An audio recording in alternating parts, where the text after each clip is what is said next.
wishes, said Hippo. And he made his first wish. Karen Griffiths says her humiliation is nearly over. A 3-year trial that limited the single mother's access to cash is finally coming to an end. That way. I'm not anticipating like I'll get off it tomorrow or anything like that. But the point is, I will be getting off it eventually. There is hope for the future, and soon I can get my life back. 7:30 first spoke to the mother of 5 in 2019. Karen had just been forced onto a cashless debit card run by the private company Indue, which effectively quarantined 80% of her welfare benefit to ensure she didn't buy alcohol or gamble. The lack of cash, she complained, made it difficult to buy second-hand goods, and over the years it hasn't got any easier. It's never as simple as the way it's written on paper, you know, and the problem with half of the politicians is they're only looking at what's written on the paper. They're not interested in the lived experiences. 80% of his welfare payment is paid onto this card. Karen Griffiths is one of more than 16,000 people in 6 regions across Australia taking part in the cashless debit card trial. I'm hoping this won't work.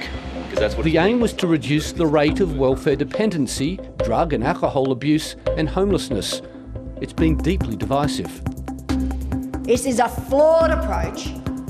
The government doesn't have the evidence that it works. Welfare is supposed to be a hand up. It is not supposed to be a career choice. What crime did they commit? It's not a crime to receive social security payments.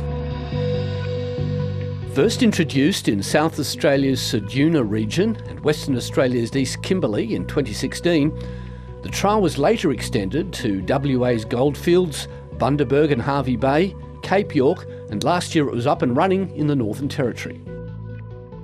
What was in common with each of these areas is a lack of a lot of employment opportunities. But the hard evidence for imposing this card is missing. An Auditor General's report handed down just after the federal election found the Department of Social Services monitoring and evaluation of the trial was inadequate, and the department couldn't show the card met its intended objectives. That's upsetting to me. I mean, it's almost like they're guinea pigs in this experiment that nobody was actually analysing. The mayors of the 2 councils in the Bundaberg-Hervey Bay trial site are opposed to the card, but that hasn't dimmed the enthusiasm of the federal National Party MP, Keith Pitt. Do you accept that your views are very much in the minority? Oh, absolutely not. I mean, if that was true, I would have lost the last 2 elections, not won them. Despite the criticisms of the Auditor General, Keith Pitt remains a true believer. The feedback that we've been given, that's across the community, is it's had a positive impact, it's had a positive change. That's anecdotal. Well, once again, it's the information I have.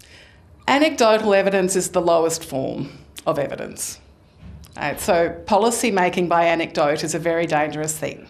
Dr. Shelley Bellerfeld undertook independent research of the card, not only in Keith Pitt's electorate, but also in the other 5 trial sites which, unlike Bundaberg-Hervey Bay, all have large Indigenous populations.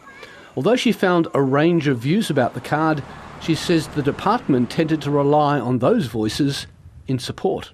And what's happened with the cashless debit card is that some voices of power holders in communities were given the equivalent of a microphone or a megaphone in front of them, and some voices were dialed right down in volume.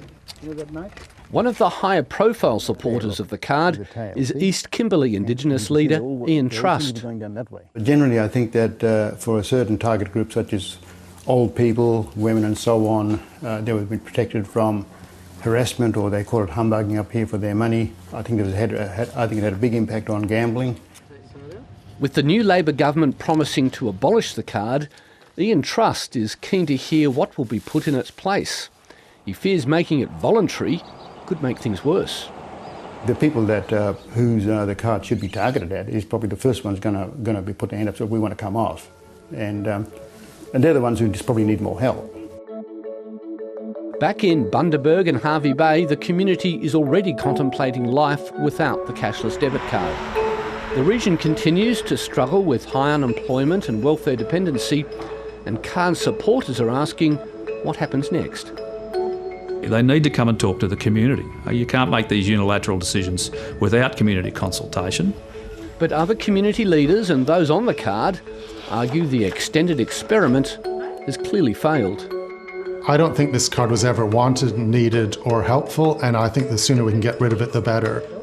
To tackle the issues in this town, it's not like a blanket approach, bang, have this, we're gonna, control you. People need to be supported. All this card did was push people down when they were already down.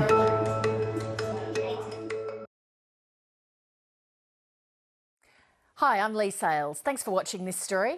If you'd like to watch more of 730's stories, they are on the left of your screen. And tap on the button below to subscribe and get the latest from ABC News.